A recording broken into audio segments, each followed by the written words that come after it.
सोनारपुर राज्य की एक राजा और एक रानी थी। उनका एक बेटा था, राजकुमार आयुष।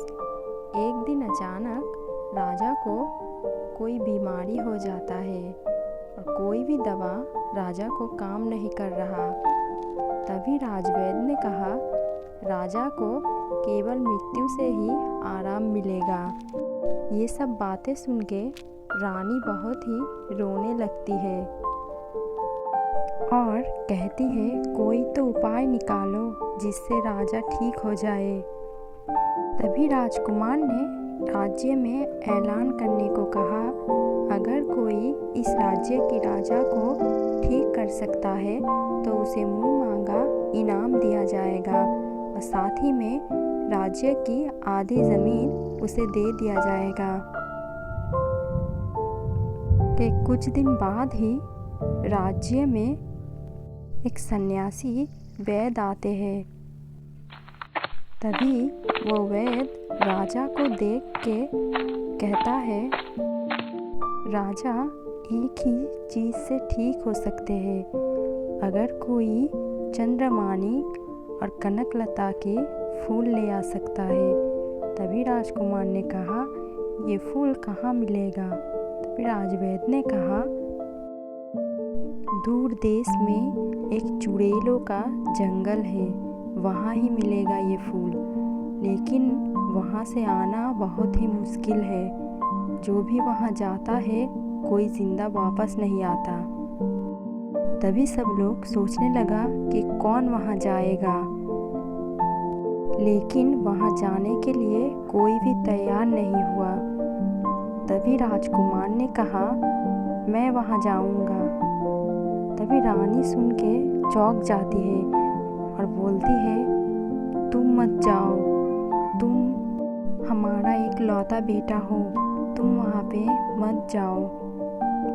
लेकिन राजकुमार रानी की बात नहीं मानते हैं और वहाँ से निकल जाते हैं।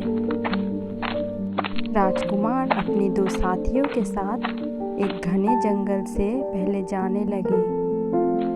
जाते जाते बहुत दिन बीत गए और वो लोग जंगल के पास से ही जाने लगे। जैसे जैसे वो लोग एक जंगल में जाने लगे, तभी उन सब ने देखा एक शेर को। तभी राजकुमार शेर के पास जाते हैं और उस शेर को मार देते हैं।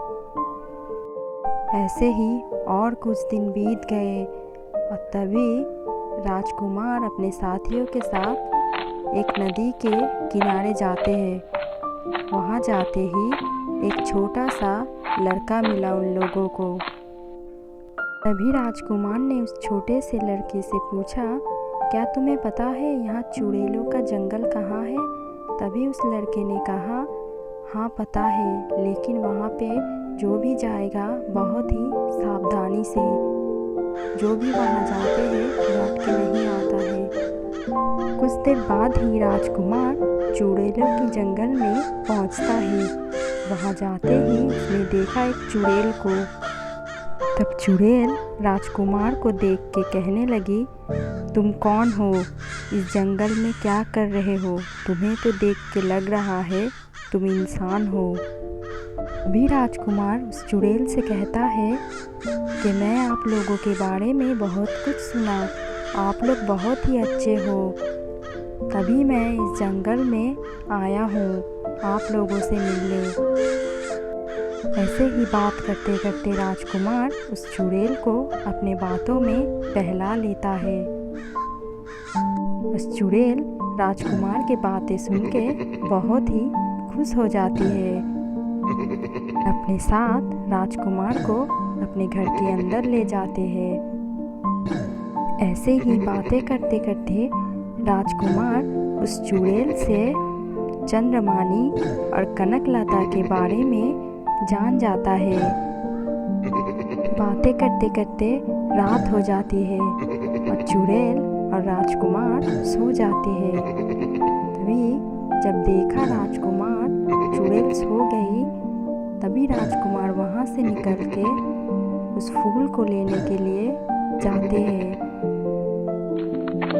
राजकुमार मन ही मन बहुत ही डर जाता है, लेकिन फिर भी वो उस फूल को ले आते हैं और अपने पास छुपा के रखता है और फिर से वो चुड़ैल के पास आके सो जाते हैं।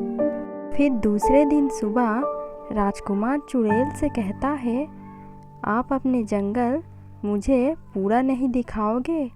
तभी चुड़ैल ने कहा, ठीक है, चलो मेरे साथ।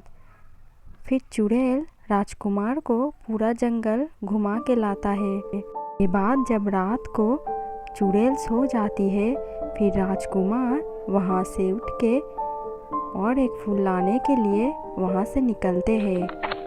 जैसे ही राजकुमार वो फूल लेने के लिए जाते हैं, जाते ही वो वहाँ पे देखा एक सांप वहाँ पे है। तभी राजकुमार बहुत ही डर जाता है और सोचता है कैसे वो फूल ले आऊँ।